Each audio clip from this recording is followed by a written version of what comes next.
Hello, traders. FX Pip Collector here. Today is Monday, January 19th, and this is my morning market breakdown of the US dollar pairs, including gold and a couple of the yen pairs. If you haven't done so yet, definitely do like and subscribe. Definitely do check out my website if you're interested in following along with my trades and being part of a great trading community on Discord. So anyway, starting off on the US dollar index, kind of a slow week last week, as you can see. Price is really not wanting to break structure. Normally, when price is rejecting structure and then it makes like an engulfing move to the downside, that's actually usually a very bearish sign in a downtrend. So if it does engulf down on the daily today after rejecting structure, then more than likely this is at least going to go down to the next Fibonacci level. And if this is really the end of a pullback way up here on like the weekly time frame, then it probably will eventually go down and take out all the lows on the daily time frame because that's what happens at the end of a pullback, like a wave one, wave two, and eventually just keeps on going down, making lower lows, lower highs in a wave three. So taking it down to about the 4 hour time frame, I think is as low as we want to go because this is where we can really see the high, low, high, low, high, low series that we have right here. Now, if we break that series, which for me is right here, if we break below that structure, then more than likely this will go down and take out the previous lows. And if that does happen, we need to apply that information to all the US dollar pairs themselves, because obviously if this breaks down and starts a downtrend, then the euro dollar, pound dollar, Aussie dollar would be in an uptrend, dollar CAD, dollar Swiss would be in some sort of a downtrend, and gold does whatever gold wants to do. So moving on to the euro dollar, we go back up to the daily time frame. Euro dollar did make a pretty impulsive move up, and it definitely did turn up at a Fibonacci extension level. Now, there's two possibilities on the euro dollar. This is either a like a contracting triangle like this, and it turns at like the 50 or the 61%, like this, and then continues the uptrend, or possibly like this and then continues the uptrend, or this is more like an expanding pattern, meaning that it would likely go down and take out the low of wave A, at least down to the 100%, and maybe even all the way down to the 161, 178, which is often a target for an expanding pattern before it actually does continue up. Now, right now, I am definitely still bearish on the daily. That impulsive move up was not engulfing. It definitely did make a higher low. It definitely didn't break structure. We definitely are still bearish on the daily, which means we should primarily still be bearish on the 1 hour time frame range. So taking it all the way down to the 1 hour time frame. On the 1 hour time frame, yes, we did get a break of structure up right here, but does that tell me that we're now in an uptrend on the daily? Definitely not. That just tells me that the last series of lower lows, lower highs is complete, which to me starts right here. That means that this move up could just be a pullback to this last move down, which is why we got our Fibonacci retracement on here. If we do break structure to the downside at a Fibonacci retracement level, then more than likely we're back into the daily time frame downtrend. And that daily time frame downtrend is definitely your friend. Going down to the pound dollar, back up to the daily time frame. Pretty much the same story on the pound dollar. The pound dollar is a little different because this is more impulsive right here, which means that this move down might end up being more corrective, like a three-way pattern down to like a lower fib level before it continues up. But we are definitely bearish right now. We take it one wave at a time, and right now this wave down is not complete. Yes, it is bouncing from a fib level, but a fib bounce doesn't tell me anything. A Fibonacci bounce and a break of structure that holds would tell me that it's going up, but that definitely hasn't happened yet. So going all the way down to the 1 hour time frame. Just like on the euro dollar, this does look like it is trying to break up. Actually, this one really never even did break up, actually, in my opinion. But even if it does break up, all that tells me is that the last series of lower lows, lower highs is over, which for me is from here to here. So if it does bounce from a fib level and then break back to the downside, then we are more than likely back into that daily time frame downtrend. And like I always say, the daily time frame trend needs to be the primary direction that you're trading in, because those higher time frame trends are going to definitely be more accurate than anything you see on these sort of time frames. So moving on to the Aussie dollar. Aussie dollar has definitely been a little different just because the Aussie dollar never did break any structure to the downside. So definitely the Aussie dollar technically is still in an uptrend, and this still could make a higher low and continue up like that if it wants to. If it does break down, that's fine. I don't really care what it does. But if it does break down, then fine, we'll start looking for sorts on pullbacks. But that has definitely not happened yet. Going down to the 1 hour time frame, we got our Fibonacci retracement on the last series of lower lows, lower highs, 1, 2, 3, 4, 5 waves down. We are looking for Fibonacci bounces. If it does break down, actually technically on the Aussie dollar, I would be more focused on the longs to tell you the truth, just because the Aussie never did break down. Even though it does look like it could possibly try to push down again, the long opportunities like here and here and here and here are the trades that I would personally be looking for, because the weekly time frame is up, the daily time frame is up, and the market flow is definitely still up on the daily. So I am definitely still primarily looking for longs. To be honest, I would much prefer to be long around market open and still be long, rather than trying to go short, because it might just go down, make a higher low, and just keep on making those higher highs, higher lows. So I am definitely focused on the longs on the Aussie dollar. Moving on to the US dollar CAD. US dollar CAD is another one where the move up is very impulsive. I would definitely call this an A or a 1. If this is the end of a wave B here, then this could be a wave 1 or a wave A, but it doesn't really matter to me. Even if it does start a move to the downside, it's very likely just going to be a B or A2, which is a pullback to the move up. And then we're either going to get a C, which would go to the 61 to the 78% and then continue down for a wave C, or it's going to be a wave 3 if this really is the end of a wave B. It would be a wave 3, and it would just keep on going up and take out the previous highs. But none of that is really confirmed yet, because we don't even really have an engulfing move to the downside. This could make a higher low and just keep on trending up if it wants to, one wave at a time. And this wave right here is definitely not complete yet, according to the market, or at least it hasn't been proven to be complete.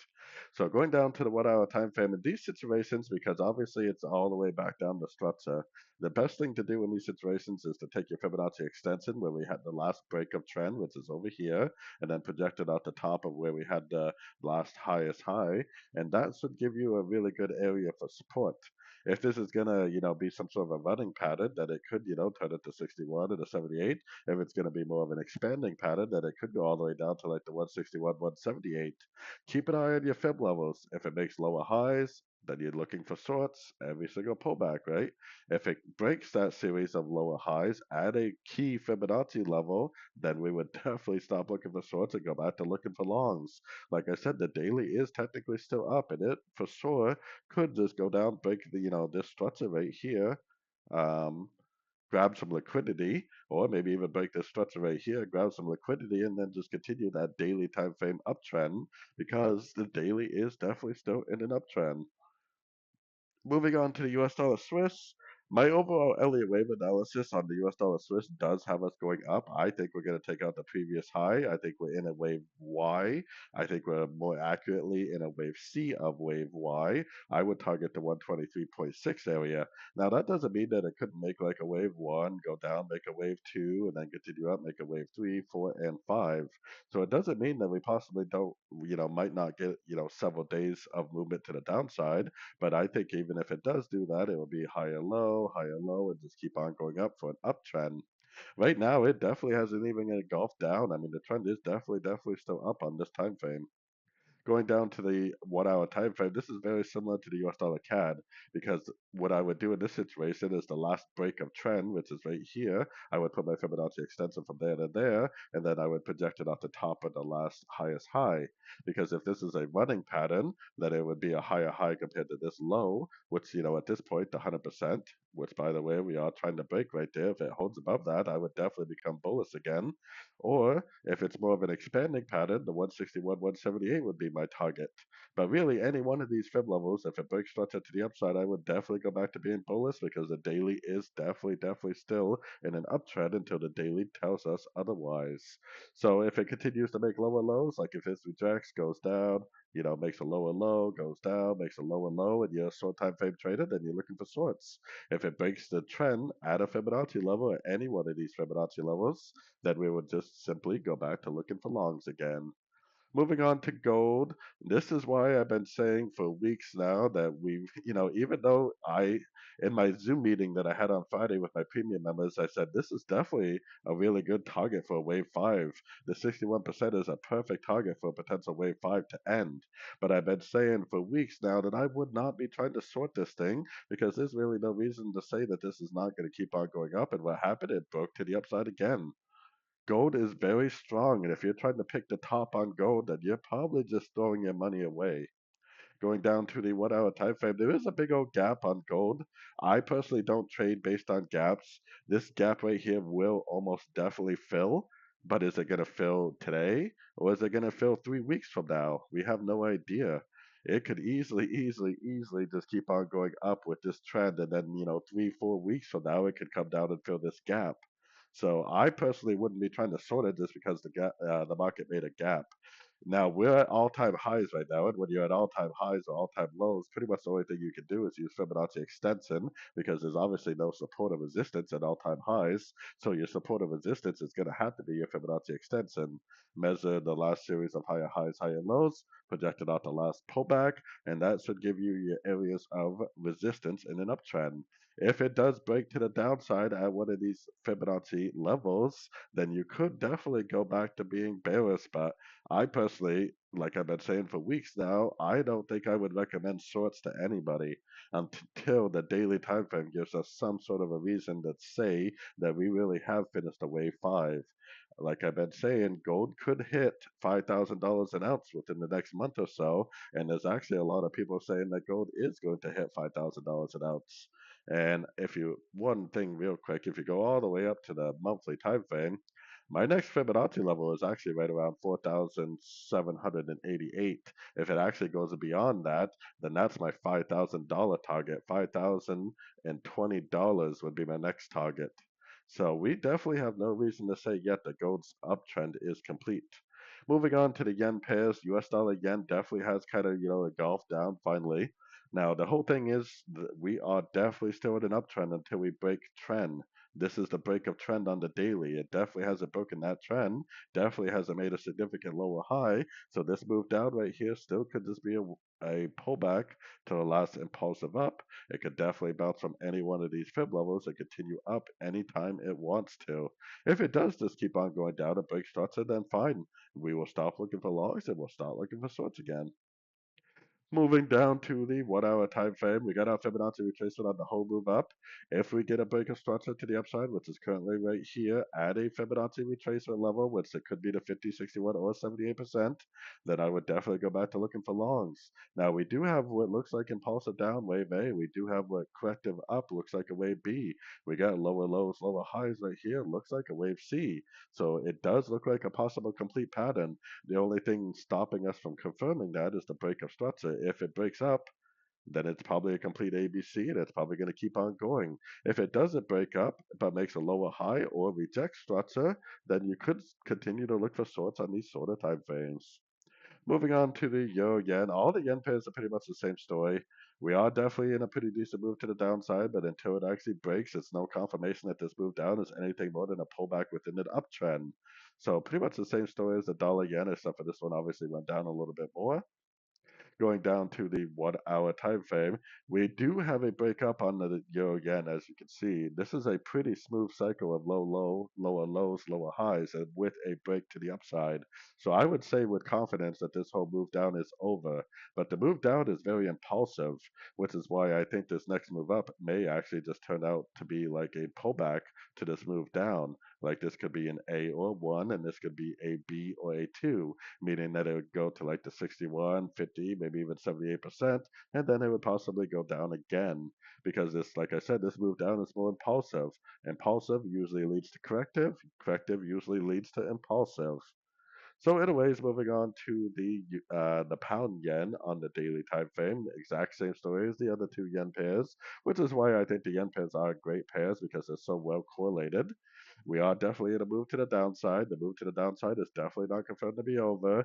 This move down could definitely be a pullback to this last move up, and it could make a higher low compared to this and keep on trending. If it does decide to break this low, then we'll simply go we'll simply say that the trend is down on the daily and we'll go to primarily looking for shorts only. Going down to the 1 hour time frame now, the pound yen also has broken structure up. This could just possibly on both of these pairs just be a very steep pullback, and it possibly could just keep on going up on all the yen pairs. So definitely bullish. But I got my Fibonacci retracement from here to here because just like the other one, this whole move down could be an A01. We could now be going up for a corrective pattern to the move down, like a wave B or a wave two. We could, easily go up to like the 50 or the 61% and then continue down for either a wave three or a wave C very, very easily. So like I said, Be very, very careful assuming anything about the market. I am a big believer that as soon as you start assuming things about the market, that's usually when the market will smack you in the face and take all your money away. Right now, we are definitely still in an uptrend on all the yen pairs until we break down, which means that it could continue the uptrend pretty much at any time. So anyways, like I was saying at the beginning of the video, definitely don't forget to like and subscribe. Definitely don't forget to check out my website, fxpipcollector.com, especially if you'd like to be part of a great trading community on Discord and follow along with all my swing trades. So anyways, I hope everybody enjoys the rest of the day. And by the way, today is a bank holiday in the US. It could be a little slow in the New York session today. But anyways, I hope everybody enjoys the rest of the day. Have a great week. And as always, thank you for watching and happy trading.